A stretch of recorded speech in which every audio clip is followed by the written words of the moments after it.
తెలంగాణ, ఆంధ్రప్రదేశ్ రాష్ట్రాల్లో phone tapping జరగడం వాస్తవమని, ఇది ఖచ్చితంగా తాను బైబిల్ పైన, తన బిడ్డలపైన ప్రమాణం చేసి చెప్తున్నానని కాంగ్రెస్ కమిటీ అధ్యక్షురాలు వైఎస్ షర్మిలారెడ్డి తెలిపారు. ఇందుకు టీటీడీ మాజీ చైర్మన్ వైవి సుబ్బారెడ్డి సాక్ష్యమని పేర్కొన్నారు.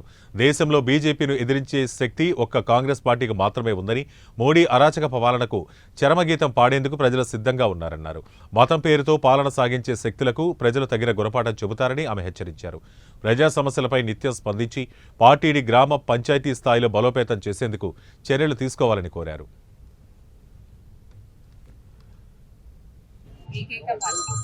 ఒకవైపు జగన్మోహన్ రెడ్డి గారు మోడీ గారికి దత్తపుత్రులుగా ఉన్నారు, ఇంకోవైపు చంద్రబాబు గారు, పవన్ కళ్యాణ్ గారు కూటమి కట్టారు. కాబట్టి ఎవరు బీజేపీకి వ్యతిరేకంగా మాట్లాడారు?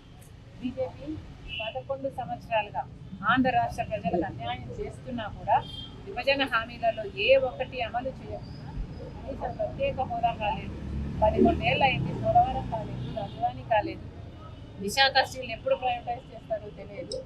ఇన్ని అన్యాయాలు బీజేపీ చేస్తున్నా కూడా ఆ బీజేపీకి వ్యతిరేకంగా మాట్లాడే దమ్ము, ధైర్యము జగన్మోహన్ రెడ్డి గారికి లేదు, చంద్రబాబు గారికి లేదు, పవన్ కళ్యాణ్ గారికి లేదు. కాబట్టి ఈరోజు ఏకైక పార్టీ, బీజేపీకి ఎదురు నిలబడగల సత్తా ఉన్న ఏకైక పార్టీ కాంగ్రెస్ పార్టీ. పార్టీని బలోపేతం చేసుకోవాలి.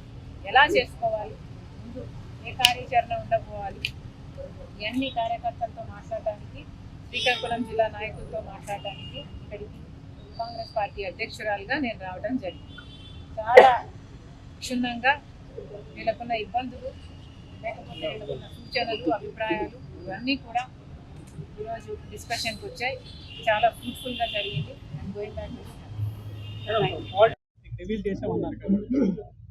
వైవి సుబ్బారెడ్డి గారు మా ఇంటికి వచ్చారు. వైవి సుబ్బారెడ్డి గారు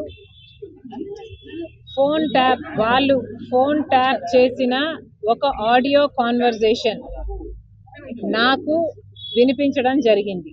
అంటే నాకు, నా భర్తకు, మా వాళ్లకు సంబంధించిన ఫోన్ ట్యాపింగ్లు అయ్యాయి అనడానికి రుజువుగా మా వాళ్లకు సంబంధించిన ఒక ఫోన్ కాన్వర్జేషనే మా ఇంట్లో కూర్చొని సుబ్బారెడ్డి గారు నాకే వినిపించారు.